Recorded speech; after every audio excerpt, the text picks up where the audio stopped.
This channel does not promote any violent, harmful, or illegal activities. All content provided by this channel is meant for an educational purpose only.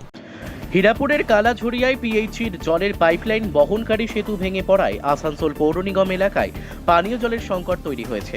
এই ইস্যুতে শুক্রবার জেলা শাসকের দপ্তরের সামনে বিক্ষোভ দেখায় বিজেপি।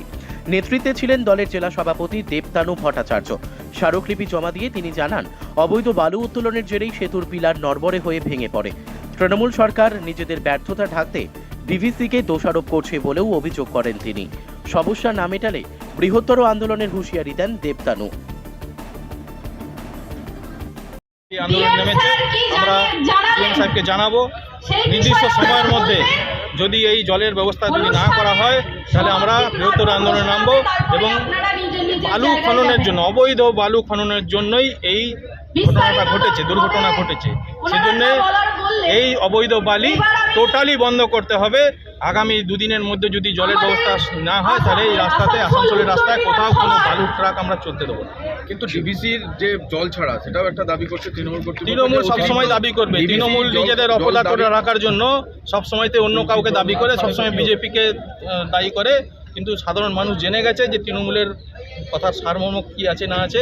তৃণমূলের একটা অপদার্থ সরকার আমাদের রাজ্যে চলছে, সার্বিকভাবে তারা ব্যর্থ, একটা নৈরাজ্য সৃষ্টি করেছে। সাধারণ মানুষের স্বার্থে পানীয় জলের মতো ব্যবস্থা, সেটার মেনটেনেন্সের জন্য প্রত্যেক বছর যে টাকা কন্ট্রাক্টরদের দিতে হয়, সেই টাকার পর্যন্ত পেমেন্ট হয় না। মেনটেনেন্সের জন্য এক পয়সা খরচা নেই, কারণ তৃণমূলের নেতারা, অফিসাররা তারা ওই মানুষের জন্য যে কাজ করতে হবে সেই চিন্তার থেকে তারা কতটা বালি উঠছে, কত টাকার বালি কাটমানি কি আসবে না আসবে সেই ব্যাপারে তারা বেশি চিন্তিত। দাদা একটা কথা, যে বেশ কিছু কোড নামে বালি চলছে, বেশ কিছু কোড নাম দিয়ে চলছে, এই বিষয়ে কি বলবো? তৃণমূল সায়েন্টিফিক্যালি পুরো ব্যবস্থাটাকে ডেভেলপ করেছে, কি করে কয়লা তুলতে হবে, কি করে বালি তুলতে হবে এবং কিভাবে করলে এটাকে ঢাকা দিয়ে রাখা যাবে লাল কার্পেট দিয়ে, সেটা চেষ্টা করেছে। কিন্তু এটা ওপেন সিক্রেট। কোড নাম যেই দিক না কেন, ওই কোডের পিছনে কারা রয়েছে সেগুলো এক্সপোর্ট সাধারণ মানুষের কাছে, সবাই সেই নামগুলো জানে। এবং সাধারণ মানুষ যখন জানে